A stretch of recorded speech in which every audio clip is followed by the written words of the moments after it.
Hey folks, today I'm going to show you how to make a multi-page website with a navigation at the top that will let you have links to each page within the site. So first thing we're going to do is change the title. I'm going to change it to My E-commerce Site. You can change it to be your company name or whatever you'd like. And then in the body, we're going to add two sections. The first is going to be a nav element, and then the second is going to be a main element. These elements are known as semantic elements because they are what they say they are. In the nav will go navigation links, and then in the main will go our main content. So within the main, we're going to add an H1 that says what page we're on. We're currently on the home page. The home page is always going to be named index.html.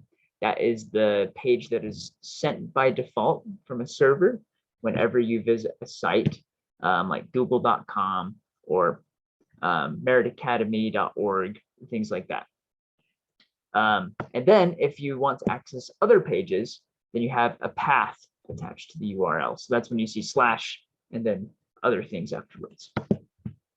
So don't rename index.html because otherwise there will be nothing to send when you visit the site.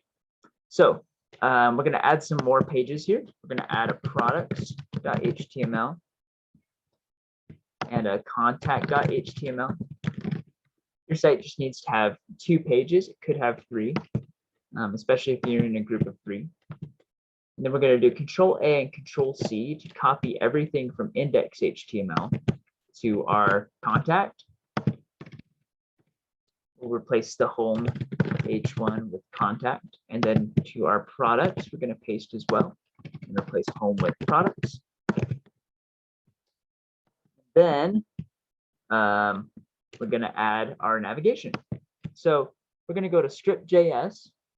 JavaScript was a language invented to add some dynamism to websites, and we're going to use it to generate navigation.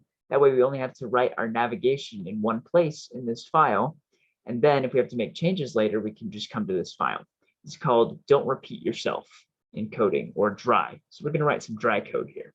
So to first access our navigation from the HTML document, we need to store it in a variable. Variable is a place where you can store some data.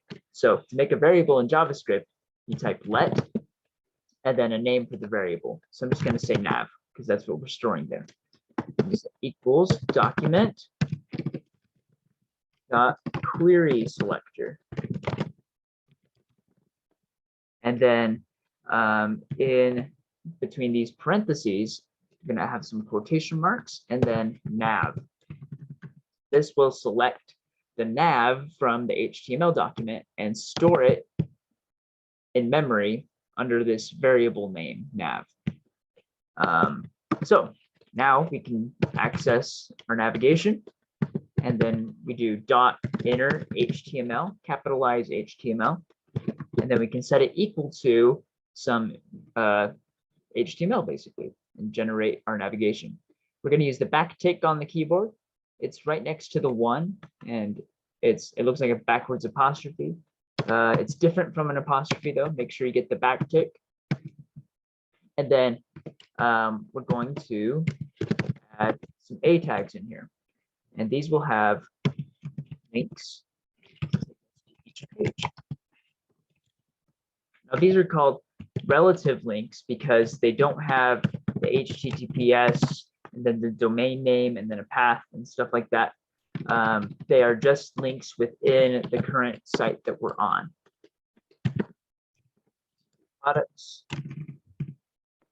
Make sure you include the .html in the href attribute. And then we'll do that.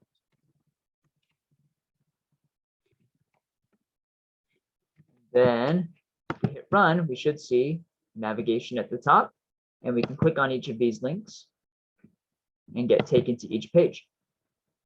So this is nice because if we add a page later, we can just add it to our navigation here, and we don't have to worry about editing all of our other HTML files to include that new link. We can just edit in one spot. Again, that's don't repeat yourself or dry in coding. So last thing we're going to do that's just a little extra is we're going to add some CSS Flexbox so that we can center our links at the top of our page. So I'm going to add two CSS classes. The first one's going to be .row in our style CSS. And then it's going to be display flex and flex direction row. And then we'll also have a gap of 16 pixels between our elements in the row. We're going to also have a class .center, and that class's job will just be to justify content to the center.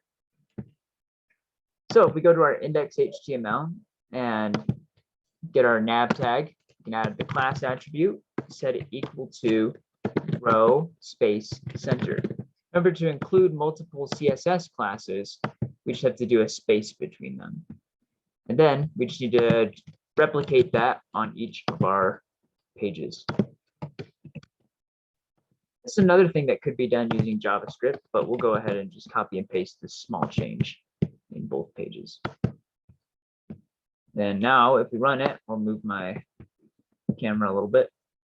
You should see that there's links across the top, and they're in the center. There's a little space between them, and you can get to each page. So there's a little bit of navigation for you, a multi-page website. Let me know if you have any questions.